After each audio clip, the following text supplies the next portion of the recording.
नमस्कार, मैं अंजना और आप देख रहे हैं न्यूज सर्कल। आइए बढ़ते हैं आज की बड़ी खबर की ओर। भारत और फ्रांस संबंधों को मिली हिमालय की चोटियों तक की उड़ान, मैक्रों के दौरे पर हुए कई बड़े ऐलान। भारत और फ्रांस मिलकर माउंट एवरेस्ट की ऊंचाइयों तक उड़ान भरने वाला विश्व का एकमात्र हेलीकॉप्टर भारत में बनाएंगे और उसे पूरी दुनिया को निर्यात करेंगे। प्रधानमंत्री नरेंद्र मोदी ने मंगलवार को फ्रांस के राष्ट्रपति इमैनुअल मैक्रों के साथ संयुक्त प्रेस वार्ता में ये घोषणा की है और इसे दोनों देशों के बीच दिनों दिन गहरे होते जा रहे रणनीतिक संबंधों को भली भांति रेखांकित कर दिया और कहा कि भारत में हेलीकॉप्टर असेंबली लाइन का उद्घाटन दोनों देशों के बीच गहरे विश्वास का उज्ज्वल उदाहरण है।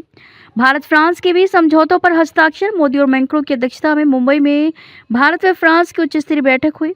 इस दौरान दोनों देशों के बीच 20 तरह के समझौतों पर हस्ताक्षर हुए या कार्यक्रमों की घोषणाएं हुई। इसमें एक समझौता भारतीय कंपनी BEL और फ्रांसीसी कंपनी सैमफ्रों के बीच भारत में हैमर मिसाइल बनाने को लेकर भी है। मैक्रो भारत की 4 दिवसीय यात्रा पर सोमवार रात मुंबई पहुंचे। मैक्रो और मोदी की बैठक में भारत व फ्रांस के रणनीतिक संबंधों को विशेष वैश्विक रणनीतिक साझेदारी का दर्जा दिया गया। इसका मतलब हुआ कि वैश्विक स्तर पर दोनों देश एक दूसरे को विशेष रणनीतिक साझेदार के तौर पर महत्व देंगे। भारत और फ्रांस के संबंध बहुत ही विशेष। पीएम मोदी ने कहा कि भारत और फ्रांस के संबंध बहुत ही विशेष हैं। फ्रांस भारत के सबसे पुराने रणनीतिक साझेदारों में से एक है। राष्ट्रपति मैक्रों के साथ मिलकर हमने इस साझेदारी को अभूतपूर्व गहराई और ऊर्जा दी है।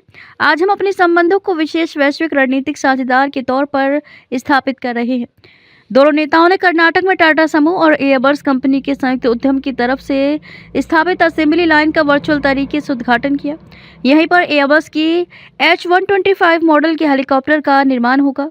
हिमालय के क्षेत्र में गतिविधियों का ज़्यादा बेहतर तरीके से निगरानी। प्लांट स्थल पर भारत के रक्षा मंत्री राजनाथ सिंह और फ्रांस की रक्षा मंत्री कैथरीन वेट्रीन मौजूद थी। भारत की रणनीतिक ज़रूरत के हिसाब से H125 को बहुत ही महत्वपूर्ण माना जा रहा है, क्योंकि इसकी मदद से भारत अब समूचे हिमालय के क्षेत्र में किसी भी तरह की गतिविधियों का ज़्यादा बेहतर तरीके से निगरानी करने, रसद या अन्य साजो सामान पहुँचाने या सुरक्षा के लिए कर सकेगा।